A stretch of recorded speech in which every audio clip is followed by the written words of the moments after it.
Good morning guys. आज मैं सुबह बहुत ही जल्दी जग गई थी और चारों तरफ बस अंधेरा ही अंधेरा था और इतना शांति मिल रहा था क्योंकि बिल्कुल हल्का हल्का ठंडा ठंडा सा हवा बह रहा था। सच में अगर सुकून पाना है ना तो सुबह नहीं, बहुत ही सुबह जग जाओ क्योंकि जो सुबह का फ्रेश एयर होता है उससे बहुत ही अच्छा फील होता है। आज सुबह मैं इसलिए जगी थी क्योंकि नवरात्रि स्टार्ट हो चुका था और थर्सडे भी था। तो बस फिर क्या, मैं फटाफट से नहा धो के रेडी हो गई पूजा के लिए क्योंकि मुझे घर पे भी पूजा करना था और मुझे मंदिर भी जाना था आज। बस यही रीजन है मेरे जल्दी जगने का। मैं आप सबको अपने घर का छोटा सा और प्यारा सा मंदिर दिखाती हूँ। ये रहा मेरे घर का प्यारा सा मंदिर और यहीं से मेरे दिन की शुरुआत होती है। और उसके बाद मैं फटाफट से मंदिर के सारे बर्तन धोने लग जाती हूँ। चाहे दिन कोई सा भी हो, मंदिर तो साफ ही होना चाहिए, चाहे वो मंदिर का बर्तन हो या दिया हो या कुछ भी। और आज से तो नवरात्रि भी स्टार्ट है तो अब तो मंदिर की सफाई बहुत ज़्यादा ही रखनी ज़रूरी होती है। मंदिर छोटा हो बड़ा हो या जैसा भी हो, मंदिर का सफाई हर रोज़ करना चाहिए, वो भी अच्छे से। और यहाँ मेरे सारे बर्तन धुल चुके थे तो फिर मैं आ जाती हूँ फटाफट से पूजा करने। और अब मैं शुरू करती हूँ अपने नवरात्रि की पहली पूजा। तो शुरुआत करते हैं लक्ष्मी और गणेश जी से। सबसे पहले मैं उन्हें नहला देती हूँ और फटाफट से उनके कपड़े वगैरह पहना देती हूँ उनको नहला के अच्छे से। और फिर उसके बाद प्रसाद चढ़ाना, तिलक लगाना, फूल वगैरह चढ़ाना, वो सब करने के बाद मैं फटाफट से दिया जलाने लगती हूँ। और दिया जलाने के बाद मैं फिर आरती कर लेती हूँ। सच में पूजा पाठ करने के बाद मन एकदम शांत हो जाता है। और घर की पूजा करने के बाद मैं फटाफट छत पे आ जाती हूँ कुछ फूल तोड़ने के लिए क्योंकि अब मुझे बृहस्पति भगवान की पूजा करनी थी तो वो मैं अपने रूम में ही करती हूँ। फूल तो बहुत सारे थे पर मुझे इतने की ही ज़रूरत थी इसलिए मैं इतना ही ली थी। और फिर मैं फटाफट से पूजा की तैयारी करने लग जाती हूँ जिसमें मैं स्वास्तिक सबसे पहले बनाती हूँ। पहले तो मुझे स्वास्तिक बनाना बहुत ही ज़्यादा टफ लगता था पर बनाते बनाते मुझे आराम हो गया और फिर सारा पूजा करके मैं फिर कथा पढ़ने लग जाती हूँ।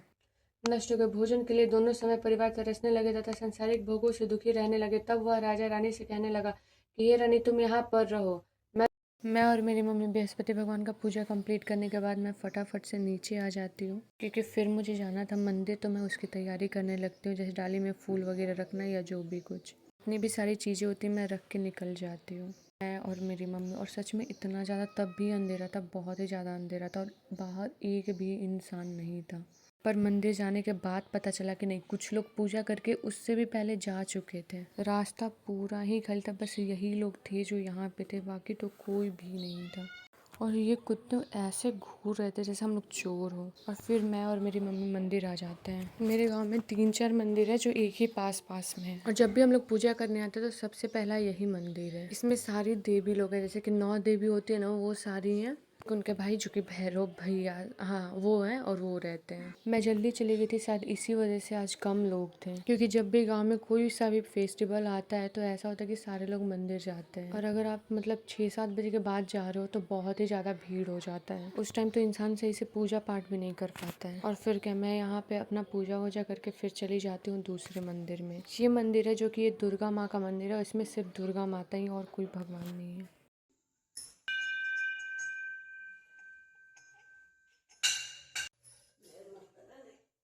और फिर अब मैं यहाँ पूजा करने लगती हूँ, जैसे सबसे पहले जल चढ़ाना, फिर उसके बाद दिया वगैरह दिखाना, प्रसाद चढ़ाना, फूल वगैरह चढ़ाना।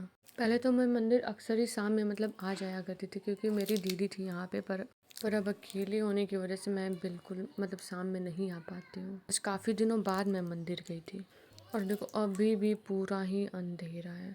और ये जो मंदिर है ये शंकर भगवान का मंदिर है, ये बहुत ही प्यारा है। और फिर सारी देवियों की पूजा करने के बाद उसके बाद मैं आ जाती हूँ शंकर भगवान, और बजरंगबली भी इसी मंदिर में है, तो इन भगवान लोग का पूजा करने। और ये मेरे गांव का चौथा मंदिर। तो फिर मैं यहाँ पे भी वैसे ही नॉर्मल पूजा करती हूँ और फिर यहाँ से भी मतलब कंप्लीट हो जाता है मेरा मंदिर का भी पूजा। चलो। और सुबह का जो ये पक्षियों का साउंड होता है ना, ये बहुत ही प्यारा होता है, सच में बहुत ही अमेजिंग होता है। और फिर यहाँ पे नीम का पेड़ जो कि मतलब गांव में इसे भी पूजा करते हैं, पता नहीं क्यों, शायद ही हम लोग को अच्छी अच्छी हवाएं देता है इसी वजह से। तो फिर यहाँ पे भी हम लोग पूजा करके मैं और मेरी मम्मी यहाँ से भी, और फिर हो जाता है हम लोग के गाँव का मंदिर और सबका पूजा डन। और सारा पूजा पाठ करने के बाद भी इतना अंधेरा था, जबकि उस टाइम आई थिंक 5 बज रहे थे, 5:30 यही अप्रॉक्स में हो रहा था। और फिर उसके बाद मैं और मेरी मम्मी घर के लिए निकल जाते हैं। रात्रि का पहला दिन मेरा कुछ इस तरीके से बीता और ये बहुत ही अच्छा रहा।